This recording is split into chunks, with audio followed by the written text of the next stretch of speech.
तो master stroke की शुरुआत उस करप्शन कांड की पड़ताल से करनी है जिससे पश्चिम बंगाल की सियासत में भूचाल आया हुआ है। मॉडल अर्पिता मुखर्जी और राज्य के उद्योग मंत्री पार्थ चैटर्जी के शिकंजे में आने के बाद अब इस केस की आंच टीएमसी के कई और नेताओं तक पहुंचनी शुरू हो गई है। ईडी के शिकंजे में मॉडल अर्पिता मुखर्जी तो अब टूट रही है, लेकिन मंत्री जी का सहयोग वाला हथकंडा खत्म होने का नाम नहीं ले रहा है। अर्पिता हर बयान पार्थ के बचाव के रास्तों को बंद करता हुआ दिख रहा है। शायद यही वजह है कि अब से कुछ देर पहले पार्थ चैटर्जी ने अपनी सरकारी गाड़ी लौटा दी है।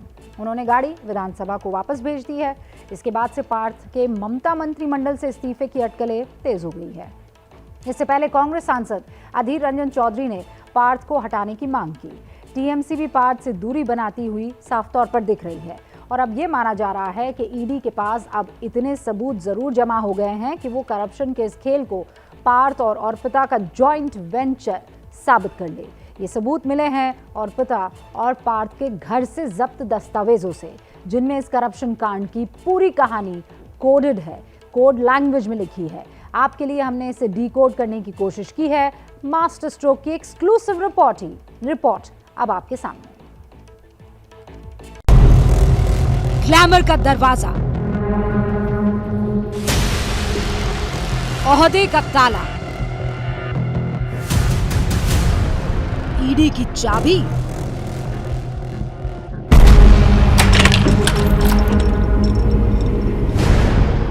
और खुल गया करप्शन का खजाना। बंगाल में भ्रष्टाचार की इस तिजोरी के खुलने के बाद अब सबसे बड़ा सवाल है, करप्शन के खजाने का सिम कौन? इस सवाल का जवाब तलाशने में जुटी जांच एजेंसियों को अब तक सुराग और सबूत किस्तों में मिल रहे हैं, लेकिन अब उनके हाथ सबूतों का ऐसा जखीरा मिला है जिससे करप्शन कांड के सिम का पर्दाफाश होना तय माना जा रहा है। अर्पिता के घर से जब्त सामानों की जो लिस्ट तैयार हुई है, इसमें 3 डायरी का जिक्र है। पहली काली डायरी, जिसमें 40 पन्नों में राज दर्ज है। दूसरी एक पॉकेट डायरी, जिसमें 11 पन्नों में करप्शन की इबारतें दर्ज है। तीसरी एक एग्जीक्यूटिव डायरी, जिसमें 31 पन्नों में करप्शन के कोड हैं। इसके अलावा ईडी ने 70 कैश मेमो सीज किए हैं और सबसे ज्यादा हैरान करने वाला है मोबाइल फोन का जखीरा। ईडी ने 1 या 2 नहीं बल्कि 26 मोबाइल फोन बरामद किए हैं। इसके साथ ही 2 हार्ड डिस्क भी जब्त की गई है। मॉडल अर्पिता के घर से जब्त की गई इन डायरियों में लिखी इबारतें इस करप्शन कांड की पूरी स्क्रिप्ट हैं, लेकिन इनमें अधिकतर बातें कोड लैंग्वेज में लिखी हुई हैं, जिसकी वजह से ईडी अब इस पूरे कोड को डिकोड करने में लगी हुई है, जिससे कि आने वाले दिनों में इस करप्शन कांड के रहस्य लोक से भ्रष्टाचार में लिप्त हर एक व्यक्ति के ऊपर से नकाब हटाया जा सके। करप्शन की इन डायरीज के जितने पन्ने अब तक डिकोड हुए हैं, उससे ये जरूर साफ हो जाता है कि इस करप्शन केस में अभी और भी चेहरे बेनकाब होने हैं और इस घोटाले से जुड़ी रकम भी कई गुना बढ़ने वाली है। पहले आप समझिए, डायरी के पन्नों से अब तक डिकोड हुए राज क्या है। ईडी सूत्रों के मुताबिक जब्त की गई डायरी में करप्शन के पैसे के लेन देन का हिसाब दर्ज है। इसमें पैसे पाने वाले और देने वाले दोनों का नाम है। हैरानी की बात यह है कि इस डायरी के मुताबिक टीएमसी के जिला स्तर के नेताओं की भी करप्शन के पैसे में हिस्सेदारी थी। इसके अलावा डायरी में अर्पिता के खाते में जमा होने वाले पैसे का भी लेखा जोखा दर्ज है। विदेश यात्राओं में खर्च पैसे का भी हिसाब लिखा हुआ है। ईडी को डायरी में कई नेताओं और मंत्रियों के नंबर भी मिले हैं। ईडी सूत्रों के मुताबिक डायरी से पता चलता है कि अर्पिता के कई बैंक खातों में कई बार नकदी जमा हुई है, जो लाखों में है। अब ईडी जानना चाहता है कि अर्पिता के पास इतने बड़े पैमाने पर रकम कौन भेज रहा था। साथ ही डायरी में जो दूसरे लोगों के नाम मिले हैं, उसकी बाबत भी अर्पिता से लगातार पूछताछ हो रही है। ईडी अभी तक अर्पिता और पार्थ से अलग अलग पूछताछ कर रही है, लेकिन जल्दी दोनों को आमने सामने बिठाकर पूछताछ होने वाली है, क्योंकि ईडी का कहना है कि मॉडल अर्पिता सवालों के जवाब फिर भी दे रही है, लेकिन पार्थ चैटर्जी असहयोग वाला पैतरा अपनाए हुए हैं। ईडी का आरोप है कि पार्थ चैटर्जी लगातार जांच से जुड़े कागज फाड़ रहे हैं। कागज उन्हें दस्तखत के लिए दिए जाते हैं, वो भी कागज को वो वाले फाड़ देते हैं। पार्थ के घर से जब्त दस्तावेज का पंचनामा भी जब ईडी ने उन्हें दस्तखत के लिए दिया तो पार्थ ने उसे फाड़ दिया। उन्होंने गिरफ्तारी ज्ञापन पर भी दस्तखत नहीं किए। अब ईडी के हर सवाल के जवाब में या तो वो याद नहीं कह रहे हैं या फिर पता नहीं होने की बात कह रहे हैं। पार्थ भले ही ईडी के सवालों का जवाब ना दे रहे हैं, अपने बचाव की कोई बिसात बिछा रहे हो, लेकिन ईडी उनसे एक कदम आगे है। मॉडल अर्पिता के घर रेड के बाद पार्थ के ठिकाने की भी ईडी तलाशी ले चुकी है। बरामद यहाँ पर जो कागजात है वो पार्थ की मुश्किलें बढ़ाने वाले हैं, ये गारंटीड है।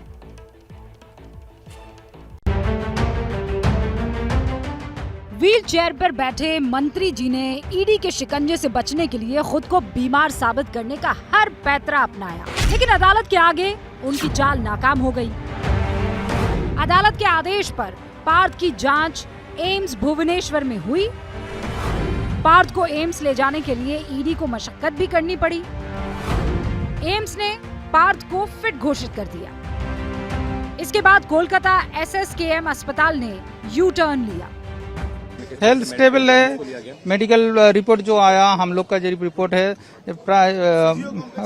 नियर अबाउट सेम ही है। वो लोग को भी बोला उसका बहुत सारे प्रॉब्लम है, लेकिन क्या है वो लोग बोला अभी हॉस्पिटल एडमिशन का जरूरत नहीं है, लेकिन क्लोज मॉनिटरिंग ट्रीटमेंट ये सब का जरूरत है।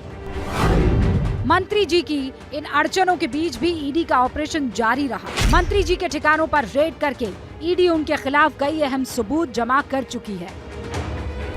पार्थ के ठिकाने पर हुई रेड में ईडी को उम्मीदवारों के एडमिट कार्ड मिले हैं। इसके अलावा नियुक्ति पत्र और बहुत सी संपत्तियों के दस्तावेज भी बरामद हुए। पार्थ के घर से ईडी को अर्पिता की कंपनियों के आपत्तिजनक दस्तावेज मिले हैं। दोनों की संयुक्त संपत्ति के कागज भी बरामद हुए हैं। ये संयुक्त संपत्ति 2012 में खरीदी गई थी।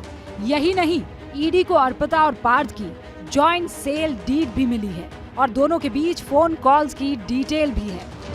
पार्थ चैटर्जी को संदिग्ध के घेरे में तो रखा गया था, लेकिन उनके पास से मिले हुए दस्तावेज कई सवाल खड़े कर रहे हैं। दरअसल वो शिक्षा मंत्री रहे हैं और उन्हीं के विभाग के नियुक्ति पत्र से लेकर ऐसे कई सारे दस्तावेज मिले हैं जो सवालिया निशान खड़े कर रहे हैं कि क्या मंत्री को हर एक तबादले के साथ साथ हर एक नियुक्ति के बारे में भी पता था। और ऐसे भी कई दस्तावेज हैं जिनमें एग्जाम से रिलेटेड एडमिट कार्ड तक शामिल है। पार्थ और अर्पिता के घर से बरामद हुए दस्तावेज साफ इशारा कर रहे हैं कि काले धन का ये काला खेल बहुत लंबा और पुराना था। इसीलिए अब ईडी की नजर मनी ट्रेल को ट्रैक करने पर है। ईडी सूत्रों के मुताबिक अर्पिता की 12 शेल कंपनीज के बारे में भी सुराग मिल चुके हैं। माना जा रहा है कि इन्हीं शेल कंपनीज में काला धन लगाकर इसे वाइट किया जा रहा था। ओडिशा और तमिलनाडु के कुछ प्रोडक्शन हाउस पर भी ईडी की नजर है। यहाँ भी इस करप्शन कांड के पैसे को लगाए जाने का अंदेशा है। इस करप्शन कांड की जड़ें काफी गहरी नजर आ रही हैं और इसी का अंदेशा भी है। शायद यही वजह है कि मुख्यमंत्री ममता बनर्जी ने अपने करीबी मंत्री और नेता पार्थ चैटर्जी से पल्ला भी झाड़ लिया है, तो तृणमूल कांग्रेस भी अब उनसे दूरी बनाती नजर आ रही है।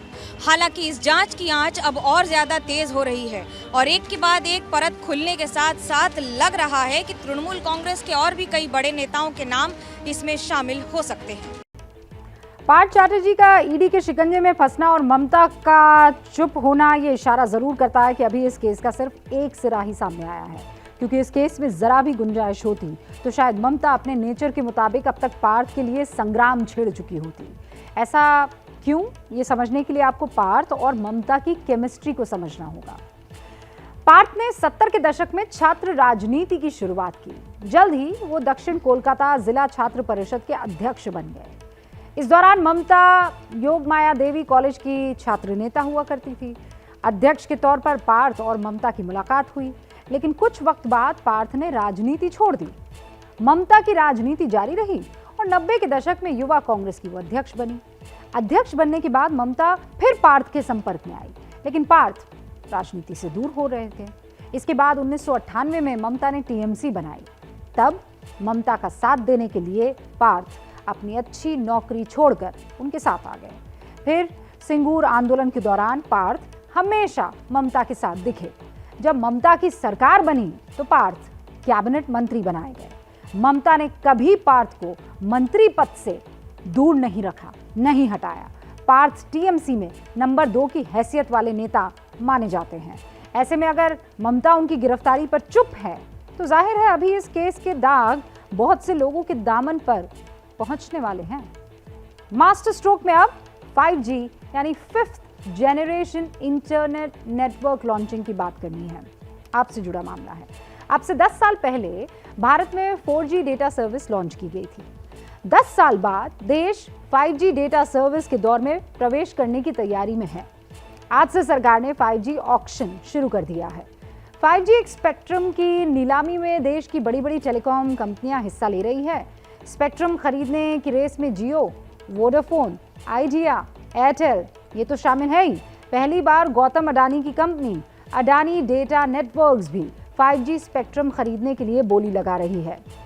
आज केंद्रीय संचार मंत्री अश्विनी वैष्णव ने 5G स्पेक्ट्रम नीलामी के बारे में जो जानकारी दी, आपको वो सुननी चाहिए। कंप्लीट स्पेक्ट्रम के एलोकेशन का प्रोसेस 15 अगस्त से पहले कंप्लीट कर देंगे, जिससे कि इंडस्ट्री तैयार हो जाए 5G सर्विसेज को लॉन्च करने के लिए। वो 15 अगस्त से पहले करने का टारगेट है और उसके बाद में डिवाइसेस लगना वगैरह वगैरह सब कंप्लीट होके सितंबर-अक्टूबर के टाइम फ्रेम में सर्विसेज लॉन्च करने का टारगेट है। अपने देश में 5G सर्विसेज का एक्सपीरियंस इस साल के अंत तक यानी 2022 के एंड तक कई शहरों में 5G का एक्सपीरियंस हम आप बिल्कुल भारतीय जनता, साधारण जनता, आप बिल्कुल एकदम कहना चाहिए कि जिसको एक्सपीरियंस करने का है मन, करीब करीब इस साल के एंड तक कर सकते। 5G का टैरिफ कैसा रहेगा वो तो इंडस्ट्री तय करेगी, देखते हैं। अब सवाल ये है कि 5G लॉन्च होने के बाद आपकी और हमारी जिंदगी में बदलाव क्या आएगा? सरकार को क्या फायदा होगा? बाजार कैसे बदलेगा? तरक्की का नया रोड मैप तैयार होगा तो कैसे होगा? पहले आपको ये जानकारी देते हैं कि इसकी नीलामी से सरकार को क्या फायदा होगा, फिर ये जानेंगे कि आम आदमी को इससे क्या मिलेगा। फिलहाल सरकार कुल 72 गीगाहर्ट्ज स्पेक्ट्रम की नीलामी करने जा रही है। इसकी कीमत करीब 4,30,000 करोड़ के आसपास है। अनुमान है कि 5G स्पेक्ट्रम से 2037 तक अर्थव्यवस्था में 35 लाख करोड़ रुपए और जुड़ जाएंगे। 5G की लॉन्चिंग से 2025 से 2040 तक देश की जीडीपी में 12 लाख करोड़ रुपए अतिरिक्त जुड़ने का अनुमान है। 5G से मैन्युफैक्चरिंग सेक्टर को बहुत मुनाफा होगा, 20% ज्यादा होगा। रिटेल सेक्टर का मुनाफा 12% और ICT यानी इंटरनेट और कम्युनिकेशन टेक्नोलॉजी सेक्टर का मुनाफा 11% बढ़ने का अनुमान है। ये तो हुई देश के फायदे की बात बड़े लेवल पर। अब आम आदमी को कैसे फायदा पहुंच सकता है? आज के हालात का सही विश्लेषण करें, उसे ध्यान में रखते हुए पहले ये समझ लीजिए कि 5G से फायदा क्या हो सकता है। कहा जा रहा है कि 4G के मुकाबले 5G में मोबाइल इंटरनेट स्पीड 100 गुना ज्यादा हो जाएगी। ध्यान दीजिए, 100 गुना ज्यादा। 5G नेटवर्क से हम अलग अलग गैजेट्स को एक साथ कनेक्ट कर पाएंगे। इंटरनेट से अपनी अलग अलग डिवाइस को दूर बैठे भी आप कंट्रोल कर सकेंगे। 5G आने से smart bulb, smart fan, smart TV ये सब और भी ज़्यादा टेक्नोलॉजी से लैस हो जाएंगे। IoT यानी इंटरनेट ऑफ थिंग्स, मतलब कि इंटरनेट से चलने वाली चीज़ों का बाजार 2025 तक 72,434 करोड़ रुपए का हो जाएगा। इस सेक्टर में लोगों को रोजगार भी मिलेंगे, इससे भी फायदा होगा। तो ये तो आम आदमी के लिए फायदे का गणित है। लेकिन 5G का सबसे पहला फायदा क्या है? Internet speed. जैसा मैंने बताया 100 गुना ज़्यादा स्पीड मिलेगी। 4G लॉन्च करने से पहले भी यही कहा गया था कि इंटरनेट स्पीड बहुत बढ़ जाएगी। हमने इंटरनेट स्पीड का रियलिटी टेस्ट किया कि 4G में आम आदमी को इंटरनेट स्पीड मिलती कितनी है या कितनी मिल रही है, आप जानिए। और फिर आप स्क्रीन की तरफ देखते हैं कि नेटवर्क है या नहीं। कॉल ड्रॉप की समस्या और इसके साथ ही इंटरनेट की समस्या इन दिनों आम बात है और हर कोई इससे जूझ रहा है। क्या 5G आने से ये समस्या खत्म हो जाएगी? यही जानने और समझने के लिए 4G की टेस्टिंग करने के लिए एक डेमो दिखाता हूँ। मेरे साथ ईश्वर शर्मा हैं, यूथ हैं और ये मैक्सिमम जो है इंटरनेट का इस्तेमाल करते हैं, फ़ोन का इस्तेमाल करते हैं। इनसे समझते हैं, जानते हैं। ईश्वर, जरा आप अपना मोबाइल खोलिए और यूट्यूब ओपन कीजिए और बताइए कि 4G की जो स्पीड है, कोई भी डेटा एक डाउनलोड करने की कोशिश कीजिए। मैं कोशिश करता हूं, देखिए ये मोबाइल खोल रहे हैं और ये अपने उससे डाउनलोड करने की कोशिश कीजिए कितने देर में ये डाउनलोड होता है। तो जब आप ये कोई एप्लीकेशन इन्होंने खोला है और इसको जब डाउनलोड किया है और डाउनलोड की स्पीड अगर हम आपको दिखाएं तो ये है 28 kbps। मतलब आप समझ सकते हैं कि ये बहुत ज़्यादा स्पीड नहीं है। और इसको आप ये देखिए 3 KB में आ गया, ये स्थिति है। फिर 60 KB, ये जो ऊपर नीचे चढ़ता हुआ स्पीड है इंटरनेट का, ये देखिए 0 आ गया। तो ये समस्या हर किसी के साथ है। ईश्वर से हम बात करते हैं, ये बताइए कि आप वीडियो डाउनलोड करते होंगे ईश्वर, तो किस तरह की समस्या आती है 4G नेटवर्क में? जी 4G नेटवर्क में कभी कभी रूरल एरियाज़ में इंटरनेट स्लो हो जाता है। जब 1 या 2 पॉइंट सिग्नल होता है तो बफरिंग की समस्या बहुत ज़्यादा आती है। और शहर में तो ऐसी दिक्कत नहीं है? शहर में भी 4G में स्लो तो है। 4G में स्लो है। और देखिए ईश्वर कुछ कहें उससे ज़्यादा बेहतर होगा कि हम आपको विजुअलाइज करके दिखाएं। देखिए एक वीडियो को मैं व्हाट्सएप से सेंड करने की कोशिश कर रहा हूं और इसको दिखाता हूं आपको कि 4G नेटवर्क में ये कितना वक्त लेता है। ये वीडियो है, इसको मैं ऑफिस भेज रहा हूं, अब ये व्हाट्सएप कर रहा हूं। अब देखिए चूंकि एक बार ये भेजा जा चुका था, लेकिन इसके बाद भी आप इसकी स्पीड देखिए कि ये कितने धीरे डाउनलोड हो रहा है। मतलब एक नंबर से दूसरे नंबर में अगर मुझे सेंड करना है तो कितना वक्त ले रहा है। अब ये 4G नेटवर्क की स्थिति है। आपको याद होगा जब हम 2G और 3G नेटवर्क चलाते थे तब भी अमूमन गांवों में अक्सर देखते थे आप कि इसी तरह की स्पीड होती थी। तो ये स्थिति है 4G नेटवर्क की, और जिसकी समस्या है और लोग इस बात की शिकायत कर रहे हैं कि इंटरनेट की स्पीड और कॉल ड्रॉप की समस्या वो लगातार देखने को मिल रही है। फोन तो कभी भी कट जा रहे हैं, आप बात करते रहिए, लंबी बात करते रहिए, जरूरी बात कीजिए, लेकिन फोन कट जा रहा है। और मैं इसको दिखाने के पीछे मेरा मकसद केवल इतना था कि देखिए ये 13 MB का वीडियो है। एक बार फिर से क्लोज करिए जरा, ये 13 MB का वीडियो है और 13 MB के वीडियो को व्हाट्सएप ट्रांसफर करने के लिए जो वक्त लग रहा है, मैं जब तक ये कमेंट्री कर रहा हूं और आपको इस वीडियो के बारे में बता रहा हूं तो आप देख पा रहे होंगे कि ये वीडियो सेंड नहीं हुआ है। 2012 में कोलकाता शहर से 4G जब लॉन्च किया गया था तब ये कहा गया था कि भारत में संचार क्रांति का ये नया दौर है। नए दौर की पुरानी तस्वीर आपने देख ली। छत्तीसगढ़ की राजधानी रायपुर से ज्ञानेंद्र तिवारी की ये रिपोर्ट थी। इसमें आपने देखा इंटरनेट स्पीड 0.3 KB प्रति सेकंड पर इस वक्त लटकी हुई है। 4G लॉन्च के समय ये दावा था कि इंटरनेट की डाउनलोड स्पीड जो है वो 30 से 40 MB प्रति सेकंड होगी। 4G लॉन्च के समय ये दावा था कि अपलोड स्पीड जो है वो 20 से 30 MB प्रति सेकंड होगी। लेकिन इंटरनेट स्पीड का रियलिटी चेक या रियल टाइम टेस्ट आपने खुद ने देख लिया। 13 MB की एक फाइल भी अपलोड होने में कितने मिनट लग रहे थे। देश में आज भी कॉल ड्रॉप एक समस्या बनी हुई है। आपके सामने भी बफरिंग, स्लो इंटरनेट, छोटी सी फाइल डाउनलोड होने में समस्या आती होगी। मुझे बताने की ज़रूरत नहीं है, ये हर किसी के हाथ में है। फ़ोन लगाओ तो कई बार लगता नहीं है, बात करते करते कॉल ड्रॉप हो जाती है। भारत में 4G की हालत बयान करने के लिए ये तस्वीरें काफ़ी है। Ookla global internet speed test index के मुताबिक इंडिया की मोबाइल डेटा स्पीड दुनिया में 128वें नंबर पर है।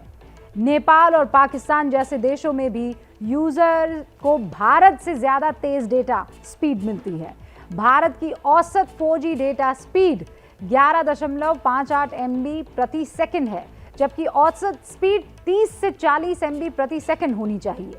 5G लॉन्च होने से पहले देश के इंटरनेट यूजर्स से हमने बात की, तो सुनिए उनका इस मसले पर कहना क्या था।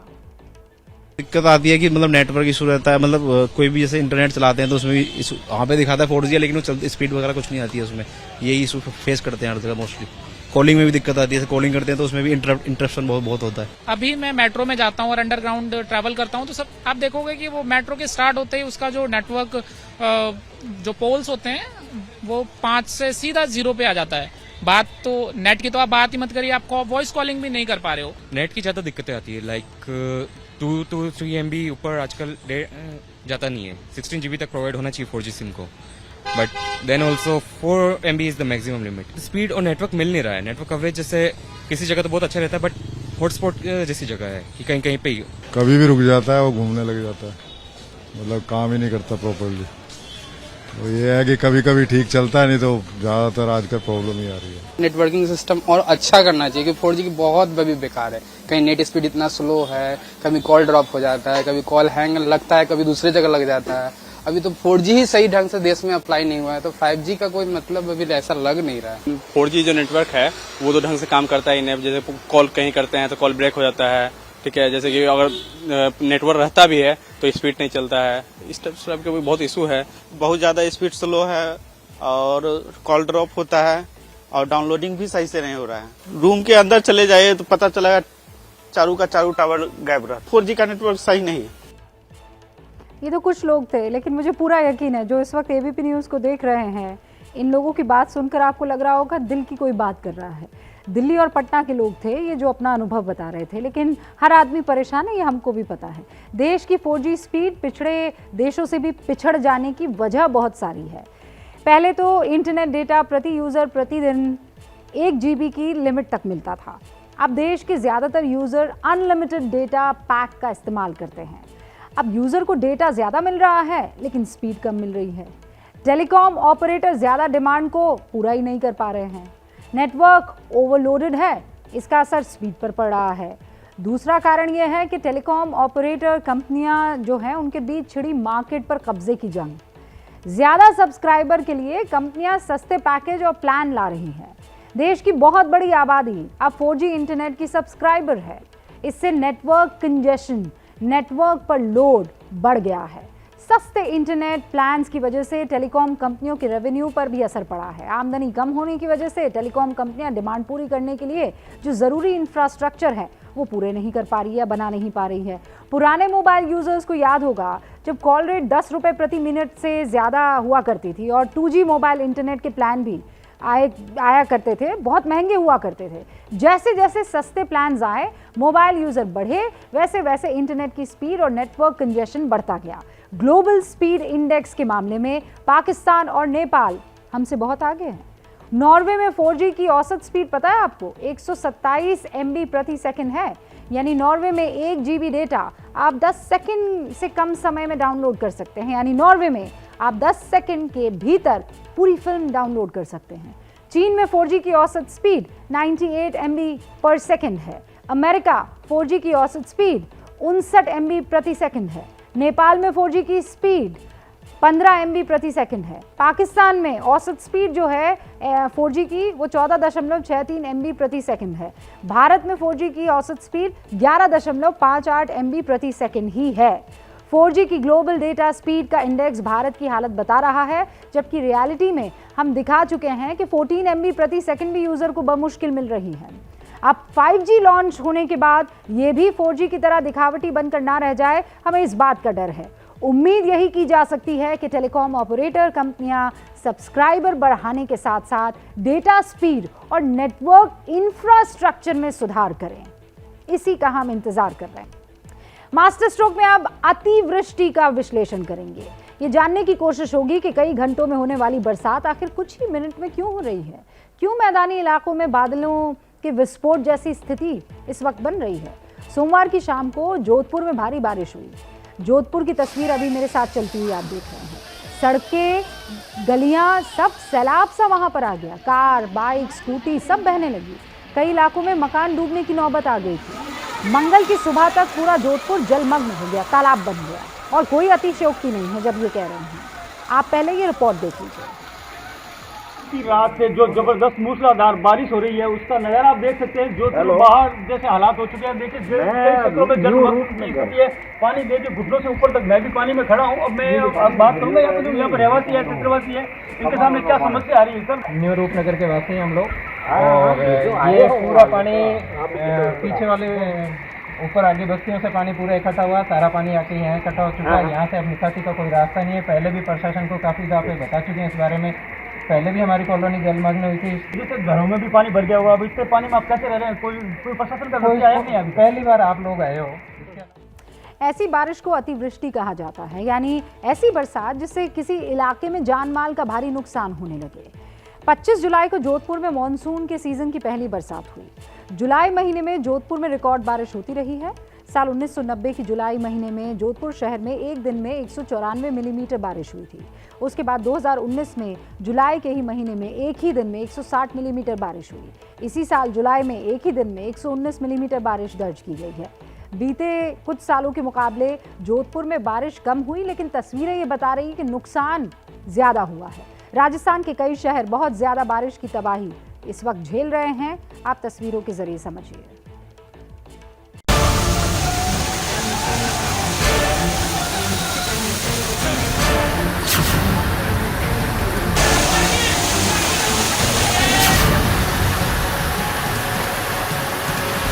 प्रेशर से बच गई। अरे यार,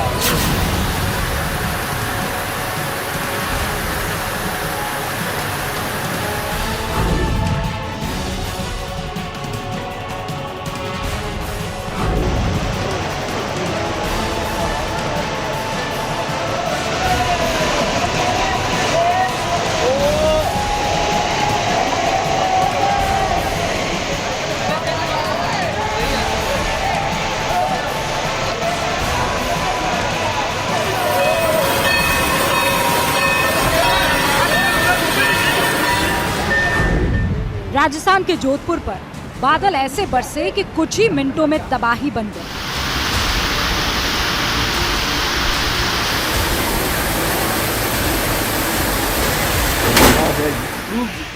बारिश शुरू होने के कुछ ही मिनट बाद गलियों में पानी ऐसे गरजने लगा जैसे पहाड़ी नदियां गरजती हैं।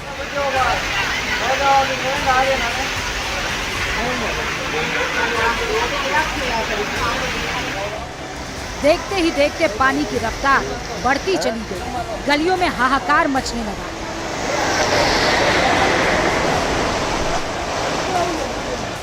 पानी की प्रचंड रफ्तार के आगे भारी भरकम कार भी नहीं टिक पाई।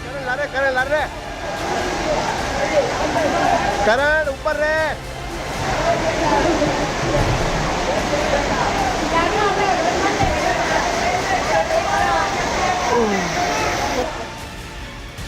रात भर जोधपुर में बादल खूब बरसे और मंगलवार की सुबह तक शहर में बाढ़ आ गई। मंगलवार की सुबह तक बादल बरसते रहे।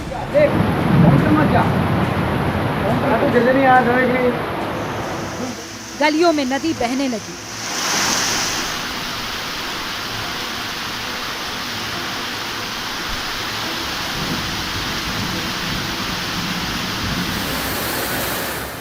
जोधपुर का ये शख्स बचने की कोशिश करते करते बहाव के साथ बह गया।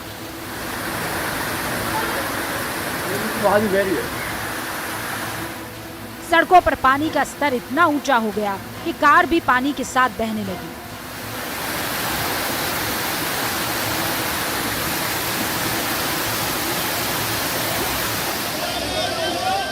जोधपुर की सब्जी मंडी में आढ़तियों का सब माल बारिश के पानी में बह गया।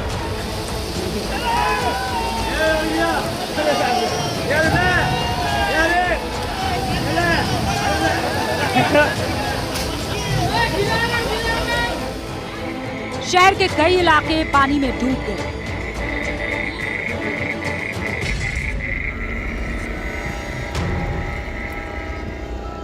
पानी मकानों की पहली मंजिल तक पहुंचने के कगार पर आ गया। स्कूटी, बाइक, कार सब पानी में डूब गए।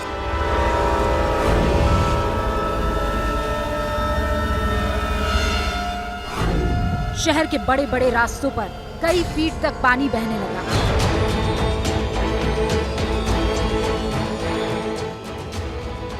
लोगों के घरों में पानी भर गया। बस्तियां डूबने की नौबत आ गई। शहर के रायका बाग रेलवे स्टेशन पर पानी ही पानी हो गया। पटरियां डूब गई, ट्रेन ठप हो गई, कई ट्रेनें कैंसिल करनी पड़ी। रात भर बरसे बादलों ने जोधपुर का हाल बुरा कर दिया। देखिए जोधपुर में जिस तरह से जल भराव रहा है, सड़कें नदियों का रूप ले चुकी थी। कई जगह ऐसा मंजर नज़र आया जहाँ पर सड़कों किनारे खड़ी कारें व ऑटो रिक्शा भी पानी में बहते नजर आए। और दूसरी बात मैं बता दूं कि कई जगह ऐसे हादसे भी हुए हैं, कई जगह बिजली गिरने की भी सूचना आ रही है, साथ ही जर्जर मकान भी गिरे हैं। मैं बता दूं कि ये सबसे ज़बरदस्त वाली बारिश इस मानसून की जो है जो जोधपुर में हुई है। मेरी तो पूरी गाड़ी पूरी अंदर पानी में हो गई है और हमारा जो अंडरग्राउंड है उसमें से भी पानी इतना आ रहा है कि अब पता नहीं कैसे सामान उसमें से बाहर निकलेंगे। अभी पहली बार आप लोग आए हो, इसके अलावा अभी तक कोई लोग नहीं आए। अभी तक प्रशासन को सारों को सूचना दे चुके हैं, एडीएम को फ़ोन कर चुके हैं, नगर निगम में फ़ोन कर चुके हैं, जो अपन ने कंट्रोल रूम बना रखा है डिजास्टर सेंटर वहाँ फ़ोन कर चुके हैं।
पाकिस्तान से बड़े सियासी उलटफेर की खबर आ रही है। सुप्रीम कोर्ट के आदेश पर इमरान खान की पार्टी पीटीआई के परवेज इलाही फिर से पंजाब के सीएम बन गए हैं।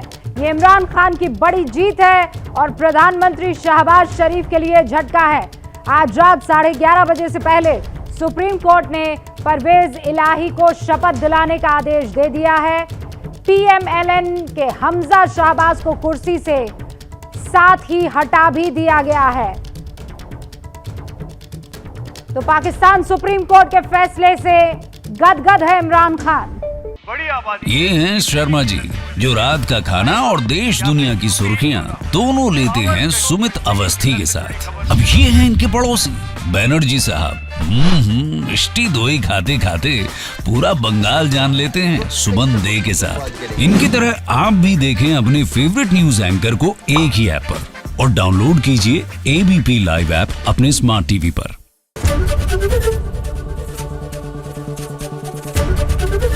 एबीपी न्यूज आपको रखे आगे।